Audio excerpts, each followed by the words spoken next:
तो सबसे पहली जो पहचान होगी सतगुरु के असली भगत की, सतगुरु के सुयोग्य भगत की, उस भगत की जिस भगत को इस परमेश्वर ने भक्ति मार्ग के लिए सिलेक्टेड किया होगा, जिसको परमेश्वर ने इसी जन्म में अपने शरीर में रहते सहते पार करना होगा, उस भगत की सबसे पहली पहचान होगी ये दुख, ये समस्याएं मीठी मीठी ये आएंगी, ना चाहते हुए भी आएंगी, आप और हमारी परीक्षा के लिए आएंगी। दूसरी सबसे बड़ी पहचान सतगुरु के द्वारा चिन्हित किए गए भगत की दूसरी सबसे बड़ी पहचान होगी अपनों से अपमान, अपनों से अपमान। ये दूसरी सबसे बड़ी ये पहचान होगी। बहुत सारी माता बहनें कहती हैं कि मेरा पति मुझे भक्ति नहीं करने दे रहा, मेरा सास ससुर मुझे भक्ति नहीं करने दे रहे, मेरे घर वाले मुझे कोई तवज्जो नहीं देते हैं, मुझे बिल्कुल रास्ते का रोड़ा समझते हैं। तो पुण्यात्माओं, आप रास्ते का रोड़ा नहीं है, ये परमेश्वर की तरफ से ये चीजें आपको बख्शीश दी गई हैं। अपनों से अपमान यदि आपको मिल रहा है, यदि आपके रिश्तेदार आपको नापसंद करने लग गए हैं जब से आपने नाम दीक्षा ली है, यदि आपकी पत्नी, यदि आपका पति, यदि आपके पुत्र और पुत्रियां जो अनुपदेशी हैं और आपके उपदेश प्राप्त करने के बाद यदि वो आपको नापसंद करते हैं, आपकी भक्ति क्रियाओं से यदि वो परहेज करते हैं, आपको बिल्कुल मूर्ख समझते हैं, तो आप जी यकीन मानना, आप जी परमेश्वर के द्वारा भक्ति मार्ग पे सिलेक्टेड है। ये दूसरी पहचान है। और ये अपनों से अपमान, रिश्तेदारों से अपमान, समाज से अपमान, ये क्यों दिलाता है परमात्मा? हमारी मोह ममता को दूर करने के लिए। किस चीज को दूर करने के लिए?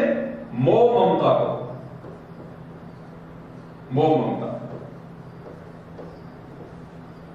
ताकि हम उन बेटे बेटियों में, उन रिश्तेदारों में, उस पति और पत्नी में, माता पिता में उलझ के ना रह जाए, क्योंकि वो हमारे नहीं हैं।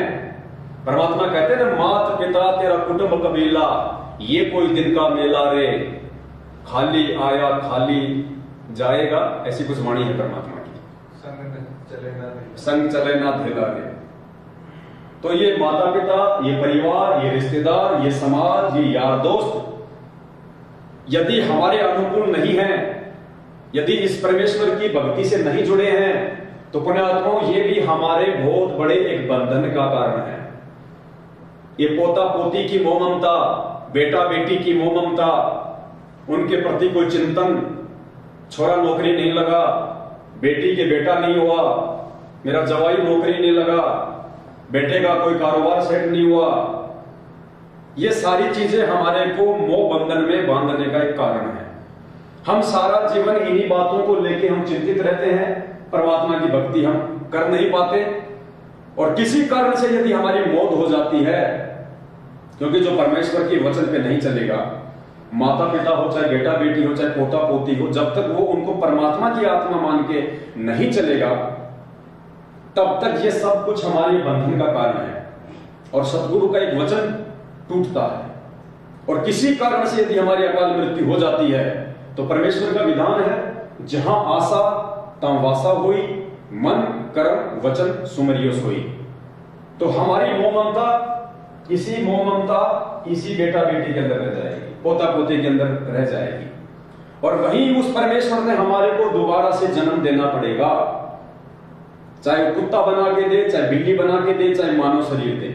और कोई जरूरी नहीं है कि जो थोड़ी बहुत भक्ति आपको आज समझ में आ रही थी, वो दूसरा जन्म प्राप्त करने के बाद आपको आ जाएगी। जरूरी नहीं है कि आप उस परमेश्वर की शरण में आ जाएंगे, क्योंकि फिर से काल आपके ऊपर हावी हो जाएगा। तो यदि आपको अपनों से अपमान मिल रहा है, उन अपनों से जो परमेश्वर के नहीं है, जो काल प्रेरित है, जो नाम उपदेश नहीं है, यदि आपसे नफरत करते हैं, आपकी भक्ति क्रियाओं से नफरत करते हैं, आपके घर में ज्योति लगाने से नफरत करते हैं, आपके आरती करने से नफरत करते हैं, आपके रिश्तेदार आपसे नफरत करते हैं, तो पुण्यात्माओं, ये परमेश्वर की एक विशेष मेहर है आपके ऊपर। आप इसको कोई अपनी बेइज्जती ना समझें, आप इसको किसी दुख का कोई कारण ना समझें। ये तो परमेश्वर की तरफ से आपको एक प्रसाद है। हम सभी भाई बहनों को एक प्रसाद है कि वो परमात्मा हमें इसी कुल परिवार में नहीं फंसाना चाहता, क्योंकि जब फिर हमें वास्तविकता का पता चलेगा, जब एक बेटा अपने उपदेशी बाप का विरोध करेगा, एक पत्नी अपने उपदेशी पति का विरोध करेगी, उसके बाद पुण्यात्माओं हमें इन रिश्तों की वास्तविकता का पता चलेगा और साथ में परमात्मा का ज्ञान होगा। फिर समझ में आएंगे कि भाई मेरा कौन है और पराया कौन है। अरे मेरा तो सतगुरु है, मेरा बाप भी सतगुरु है, मेरी माँ भी सतगुरु है, मेरा भाई भी सतगुरु है, मेरा बंधु भी सतगुरु है। क्या कहा परमेश्वर ने? साधु माई बाप हैं और साधु भाई बंद, और साधु मिलावे राम से काटे यम के फंद। हमारा असली रिश्तेदार तमेव माता च पिता तमेव, तमेव बंधु च सखा तमेव। हमारा असली रिश्तेदार कौन है? हमें जो माँ वाला प्यार है वो कौन दे सकता है? हमें जो बाप वाला प्यार है कौन दे सकता है? दोस्त वाला प्यार कौन दे सकता है? बहन वाला प्यार कौन दे सकता है? केवल ये सतगुरु, ऑल इन वन।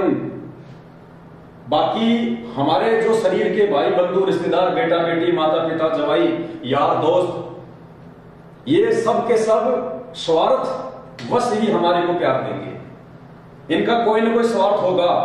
आपकी ऑफिस में यदि आपको कोई तवज्जो दी जा रही है आपके बॉस के द्वारा, तो आप भाई साहब बॉस को अच्छा खासा पैसा कमा के दे रहे हैं, आप अपना टारगेट समय से पूरा कर रहे हैं। माता पिता के द्वारा यदि आपको तवज्जो दी जा रही है, आप अच्छी नौकरी में हैं, आप अच्छा पैसा कमाते हैं, आप समाज के द्वारा, आपके रिश्तेदारों के द्वारा यदि आपको कोई तवज्जो दी जा रही है, आपको कोई इज्जत दी जा रही है, तो आप उसके बाकी रिश्तेदारों से आर्थिक स्थिति में ठीक हैं। उनका स्वार्थ है कि आज नहीं तो कल कभी लाख 2 लाख रुपए तो लेने पड़ जाएंगे, तो दे तो देगा।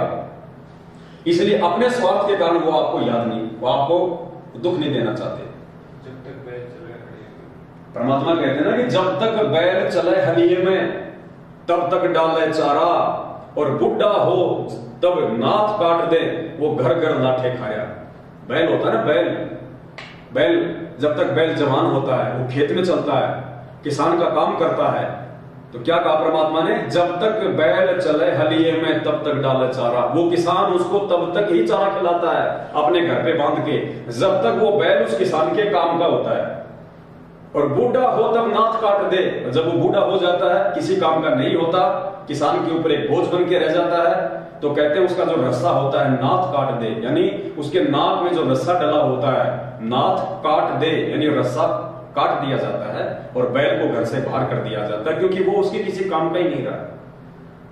तो परमेश्वर हमें जो अपनों से हमें जो अपमान दिलवाते हैं, ये उसी आत्मा को दिलवाएंगे जिस आत्मा को परमात्मा ने यदि मर्यादा में रहे तो इसी जन्म में पार करना है।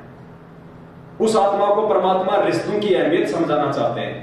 उस आत्मा से परमात्मा ये मोह ममता छुड़वाना चाहते हैं कि बेटा तेरा कोई नहीं है यहाँ, ये पति, ये पत्नी, ये बेटा, ये बेटी, ये सास ससुर अगर आज मीठे बोल रहे हैं तो गारंटी नहीं है कल भी मीठे बोलेंगे, और हो सकता है आजीवन मीठा बोले, लेकिन उनके मीठा बोलने से क्या हमारा आत्म कल्याण हो जाएगा?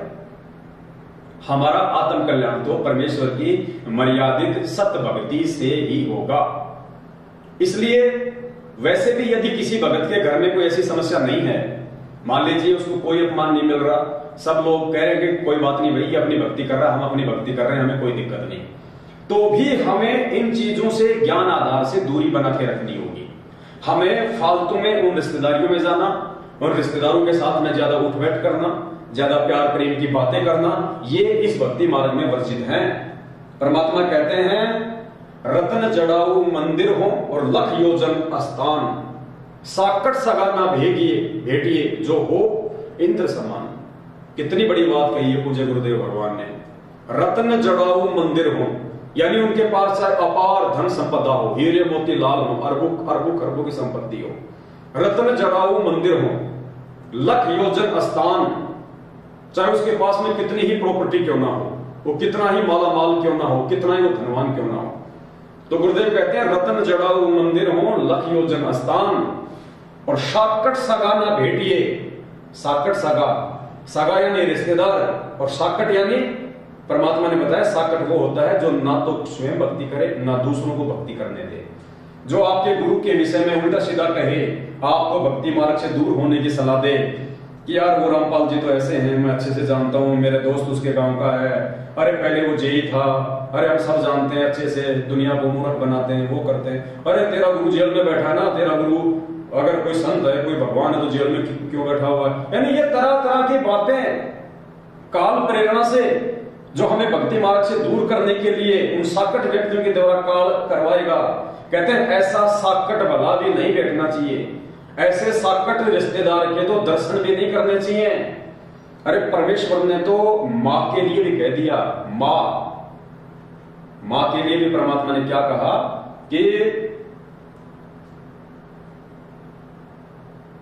एक वाणी है परमात्मा की कि सत्संग में कुतिया भली और शाकट भली न मां।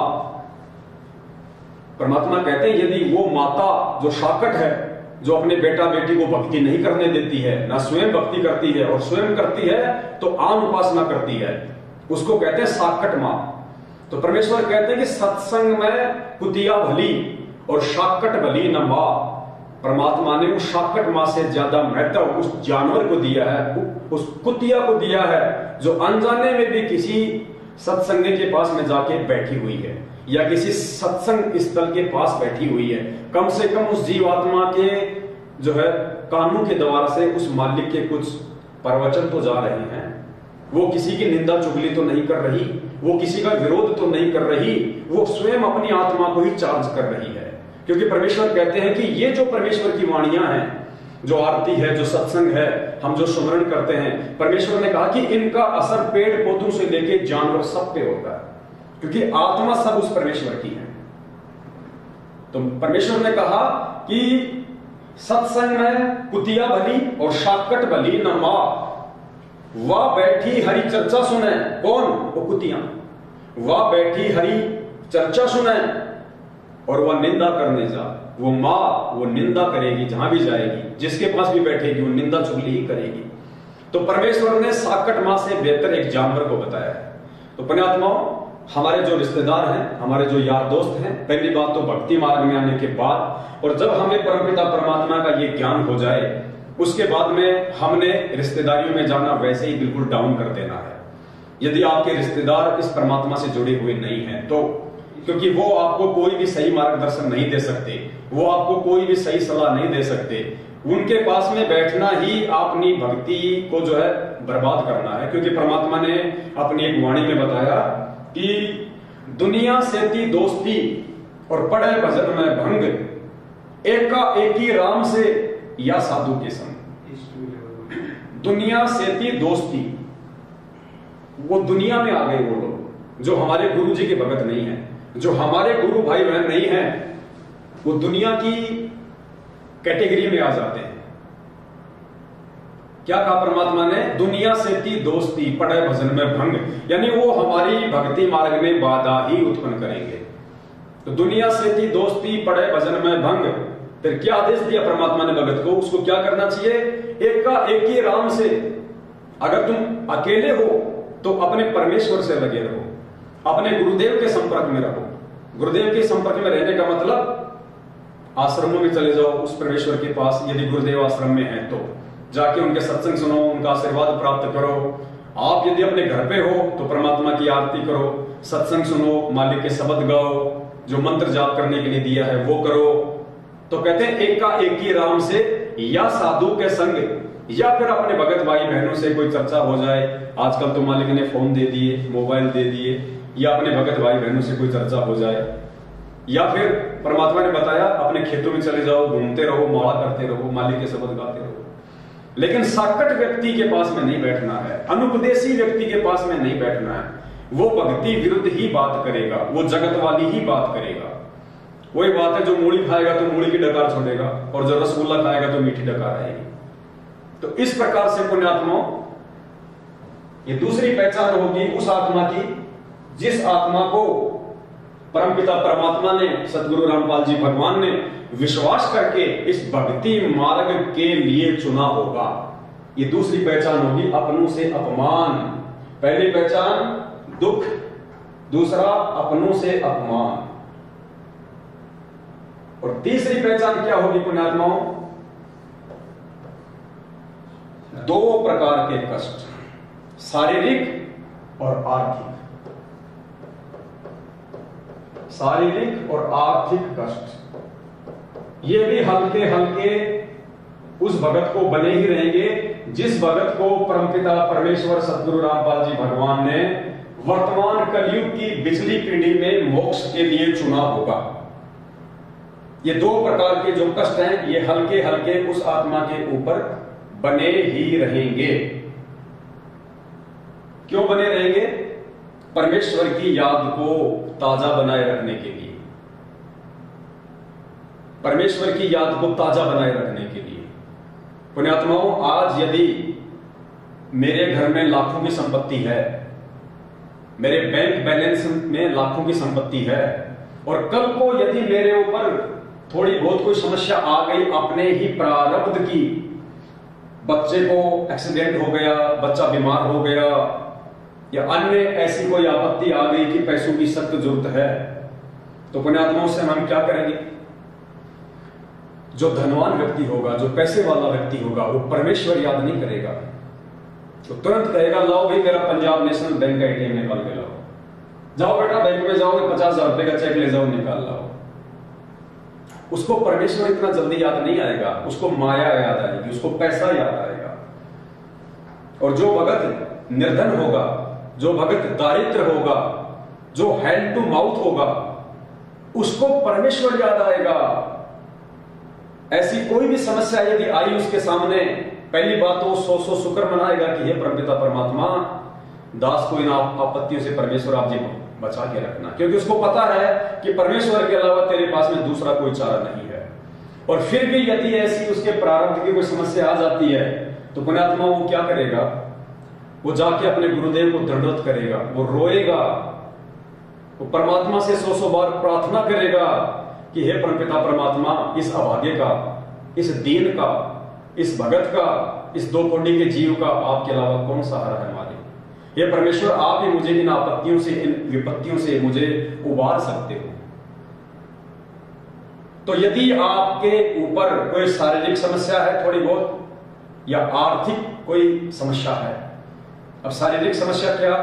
यदि आपको छोटा मोटा कोई रोग है, छोटी मोटी शारीरिक कोई तकलीफ है, पैसे वाला क्या करेगा? अगर उस हॉस्पिटल में लाखों रुपए बर्बाद करने के बाद भी इलाज नहीं हुआ तो किसी दूसरे व्यक्ति के कहने पे, किसी रिश्तेदार के कहने पे वो एम्स में जाएगा, वो पीजीआई में जाएगा, वो महावीर कैंसर हॉस्पिटल में जाएगा। यानी उसको इतना जल्दी याद नहीं आएगा कि भैया ये कलयुग है, और कलयुग की भी पिछली पीढ़ी है, और वर्तमान में हमारे ऊपर जो संकट है ये शारीरिक, ये संकट ये शरीर के नहीं रहे, ये हमारे पाप कर्मों के संकट है। अगर कोई शरीर का रोग है, कोई शरीर का कष्ट है, उसको तो डॉक्टर ठीक कर सकता है, लेकिन जो पाप कर्मों के कारण जो कष्ट हैं उनको डॉक्टर ठीक नहीं कर सकता। उनको तो वो आध्यात्मिक डॉक्टर सतगुरु रामपाल जी भगवान ही ठीक कर सकता है। तो उस पैसे वाली व्यक्ति की बुद्धि वहां तक काम नहीं करेगी जब तक उसके पास में माया है, उसके पास में धन है, क्योंकि उस माया ने उसके दिमाग पे आवरण डाल रखा है। वो जब तक हार नहीं मानेगा जब तक कि उसका बैंक बैलेंस खाली ना हो जाए, और जब हर प्रकार से वो लुट पिट लेगा उसके बाद उसको फिर ये परमात्मा याद आएगा। और जो पहले से ही जो हैंड टू माउथ की स्थिति में है, जो दारिद्र वाली स्थिति में है, जो गरीबी वाली स्थिति में है, वो तो पहले ही परमात्मा से प्रार्थना करेगा कि हे परमात्मा, अपने दास के ऊपर ऐसे कोई आपत्ति ना आने देना। और वो परमात्मा का 100 शुक्र मनाएगा, वो परमात्मा की उस भाव से भक्ति करेगा संकट के आने से पहले ही, उसके डर से। और परमात्मा ने इसीलिए तो ये कहा है कि सुख में सुमरण किया नहीं और दुख में करते याद, कहे कबीर ता दास की फिर कौन सुने फरियाद। तो यदि आपके ऊपर कोई शारीरिक समस्या है, कोई आर्थिक समस्या है, तो निश्चित तौर पे आप सतगुरु रामपाल जी भगवान के द्वारा सिलेक्टेड आत्मा है। जो आप पल पल उस परमेश्वर को याद रखेंगी, पल पल उस परमेश्वर के सहारे, उस परमेश्वर के भरोसे आप जी रहेंगे, क्योंकि आपके पास में दूसरा कोई चारा नहीं है। अगर आपके पास में अपना कोई बैंक बैलेंस नहीं है, आपके पास में अपना कोई पैसा नहीं है, तो जाहिर सी बात है आपके रिश्तेदार भी आपकी मदद करने के लिए आगे नहीं आएंगे, क्योंकि रिश्तेदार भी उसी अपने रिश्तेदार की मदद करते हैं 99% जो स्वयं उनके जैसा हो, जो पैसे वाला हो। वरना मुसीबत के समय अपना दोस्त भी मुंह फेर देता है। तो यदि आपके ऊपर इस प्रकार की कोई समस्या है, शारीरिक और आर्थिक, तो पुण्यात्माओं आपने विचलित होने की जरूरत नहीं है, आपने दुखी होने की जरूरत नहीं है कि इस भक्ति से मुझे क्या मिला, गुरुजी ने मुझे क्या दिया। इस प्रकार के विचार तो आपने अपने दिलो दिमाग में लेके भी नहीं आने, यदि आपने अपने गुरु का कृपा पात्र बने रहना है तो ये जो समस्याएं हैं, जो परेशानियां हैं, ये उसी भगत के ऊपर आएंगी, उसी भगत के साथ ये तीनों समस्याएं लगातार साईं की तरह ये चलेंगी, जिस भगत को सतगुरु रामपाल जी भगवान ने सिलेक्टेड किया हो। आप ये ना सोचिए कि मैं भक्ति कर रहा हूं, मेरे ऊपर आर्थिक समस्या क्यों है। ये आर्थिक समस्या आपको आपके सतगुरु ने दी है। सतगुरु रामपाल जी भगवान ने जानबूझ के आपको आर्थिक समस्या दी है। आप कहेंगे मैं तो ज्योति भी करा रहा हूं, मैं तो पाठ भी करवा रहा हूं, मैंने तो दान भी खूब कर दिया, फिर मेरे ऊपर आर्थिक समस्या क्यों। परमात्मा आपको वो आर्थिक समस्या नहीं आने देगा जिससे आपको भीख मांगनी पड़े। परमात्मा वो आर्थिक समस्या नहीं आने देगा जिससे आप लोगों के सामने हाथ फैलाएं। कब? जब तक आप मर्यादा में रहेंगे। और ये आ रही है मर्यादा में रहते सहते, तो ये आप जी अपना शुक्रिया अदा करना उस परमपिता परमात्मा का कि परमेश्वर ने आपको भक्ति रूपी अखाड़े के लिए खड़ा किया हुआ है।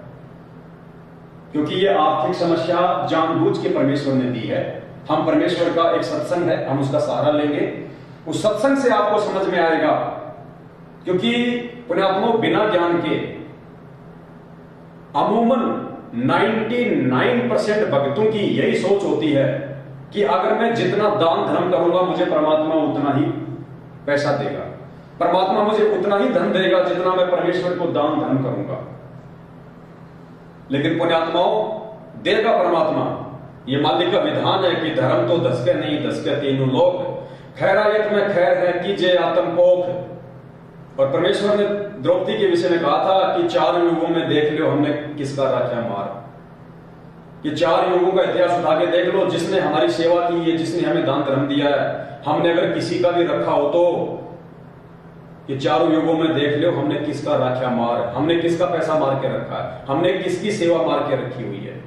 समय आने पे परमात्मा ने उसको दिया है। लेकिन वर्तमान में दान धर्म करते करते भी यदि परमात्मा आपको विशेष आर्थिक राहत नहीं दे रहा है, केवल आपका रोजी रोटी का काम चल रहा है, आपकी आवश्यकता ही पूरी हो रही है, तो यह परमात्मा की आपके ऊपर एक विशेष रजा है, एक विशेष मेहर है। और इस मेहर और रजा को आप जी परमात्मा के इस सत्संग से समझ पाएंगे कि परमेश्वर ने ऐसी रजा और मेहर अपने भक्तों पे क्यों की और अपने कौन से भक्तों पे परमात्मा ये मेहर करता है। ये सत्संग परमपिता परमात्मा का आपको समझाएगा।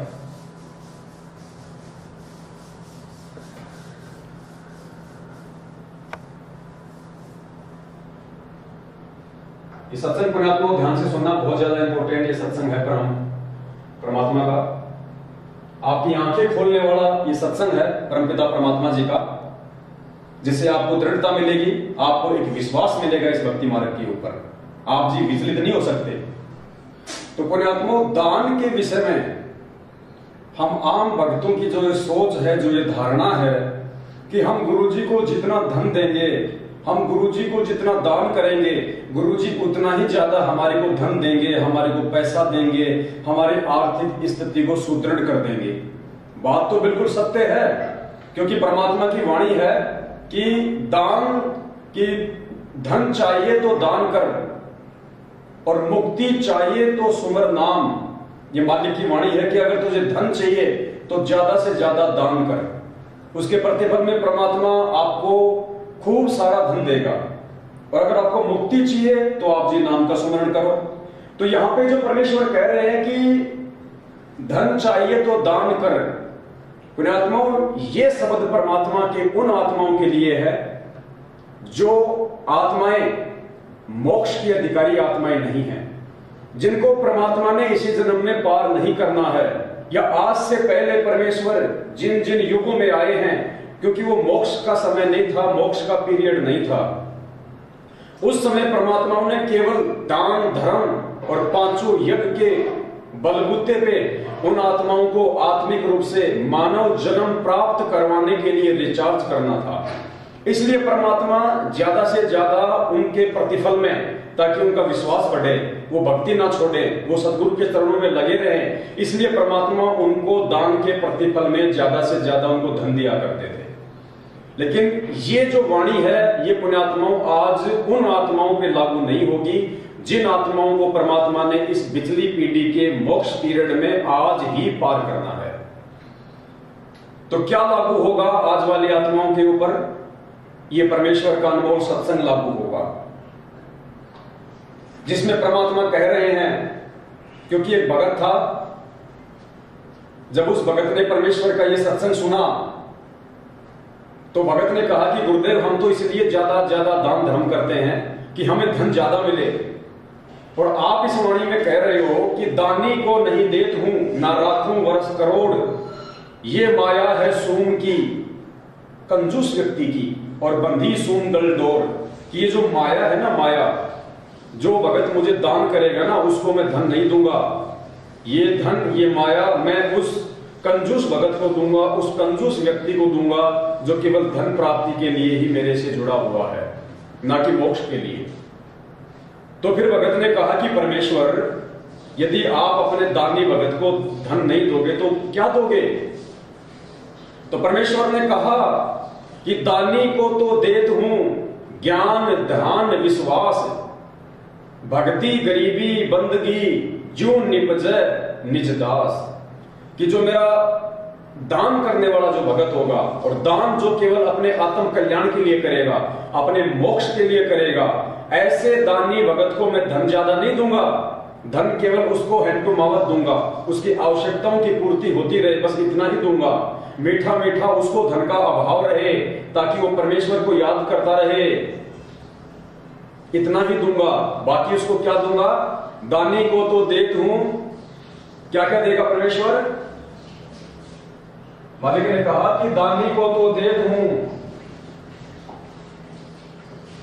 ज्ञान ध्यान विश्वास भक्ति गरीबी और बंदगी। क्या कहा परमात्मा ने? कि जो भगत मुझे दान करेगा अपने आत्मा उद्धार के लिए, इसी जन्म में मोक्ष प्राप्त करने के लिए, तो परमेश्वर कहते हैं ऐसे दानी भगत को मैं अधिक धन नहीं दूंगा, उसे मैं अभाव में रखूंगा, और मैं उसे वो वस्तुएं प्रदान करूंगा जो वस्तुएं उसके मोक्ष मार्ग में उसकी सहायक होंगी। तो कौन कौन सी वस्तुएं? ज्ञान, ज्ञान से उसको सही और बुरे कर्मों का मालूम पड़ेगा, सही गलत का निर्णय कर पाएगा। कि कहे कबीर सोए जन मेरा, जो नीर खीर का करे निबेरा।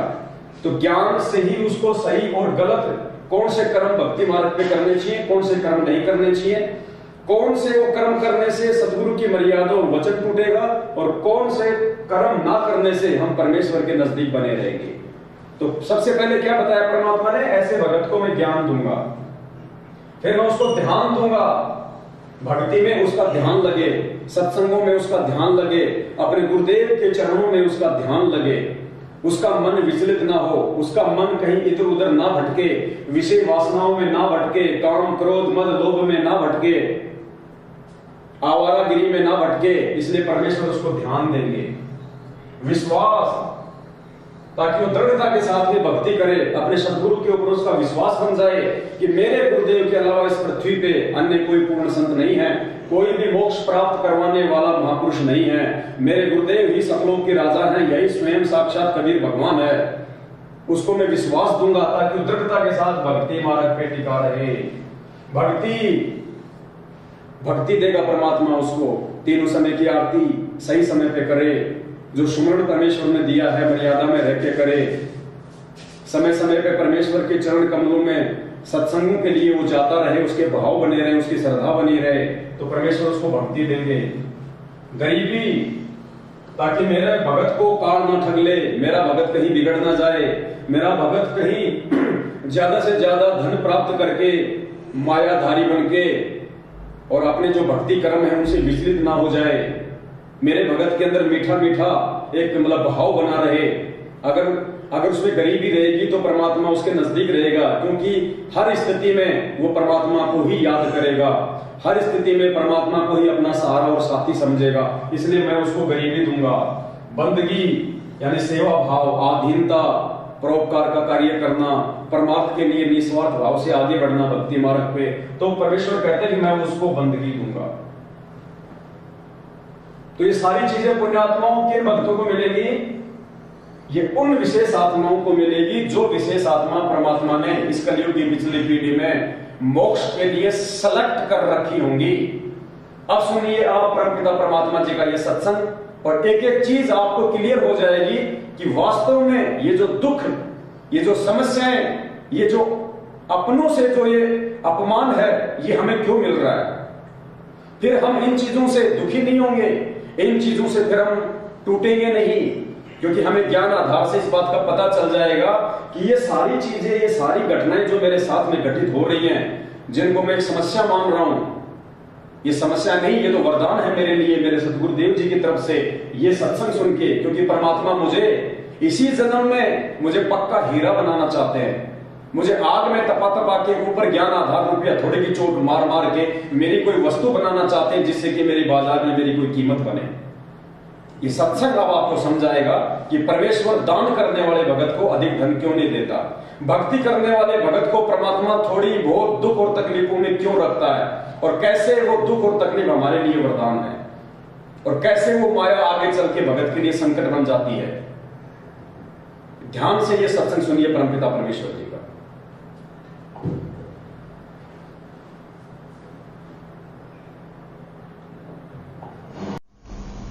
ऐसी दूती जोगनी जगत किया बैरून, आन अटक माने नहीं ये माया चढ़ी खून। दानी को नहीं देत है, नहीं राखे वर्ष करोड़े। माया चाली सोम को बंधी सोम गल डोरे।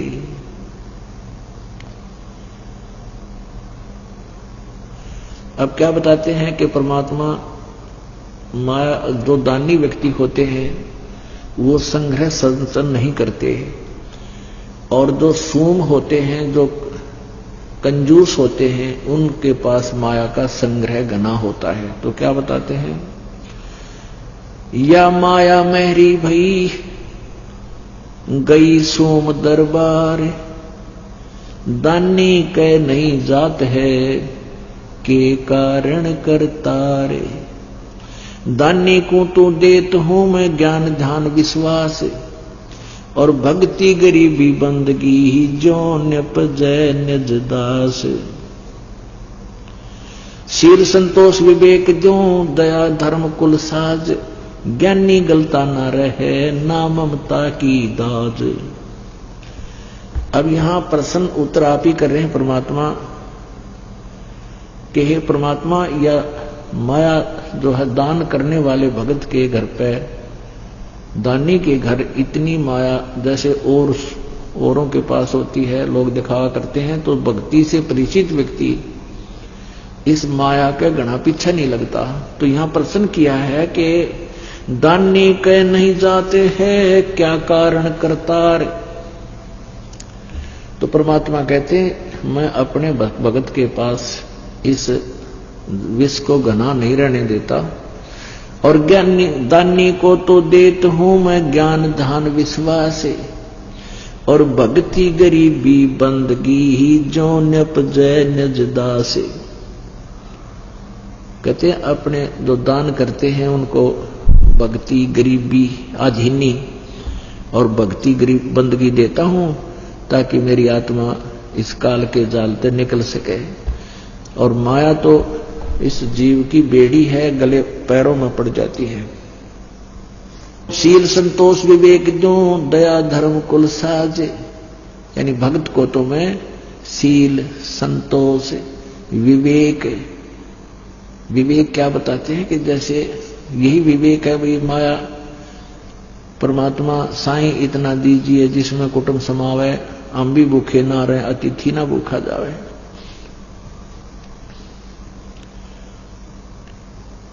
शील संतोष विवेक जो दया धर्म कुल साज, और उस पुण्यात्मा के अंदर दया भर देता हूं, धर्म धार्मिक बनाता हूं, और वो फिर इस माया की आग में नहीं जलता।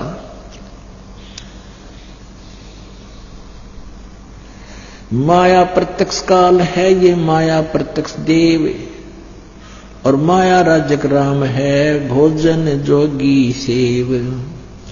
घेरे झारे काल है और सच्चे सर्वस जाए, ले डूबे गीतास को या माया जीवित खावे।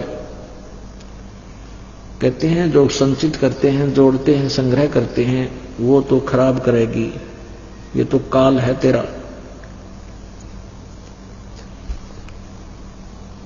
भक्ति में स्नान करे आगे से मत रोक, चलती को तू चलन दे हंसा पावे मोख। साच बाच कर क्या कह रहे ये मुक्ता रहना संत, भोजन जोगी लीजिए या के बड़े बड़े दंत।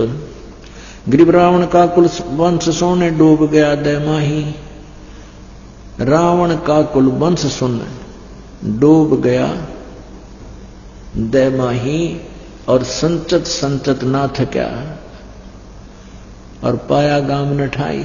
माया कहते रावण के लिए माया जोड़न तो छह क्या नहीं, और फिर कहते हैं कि ते नामो निशान नहीं रहा हुआ, माया यही रहेगी।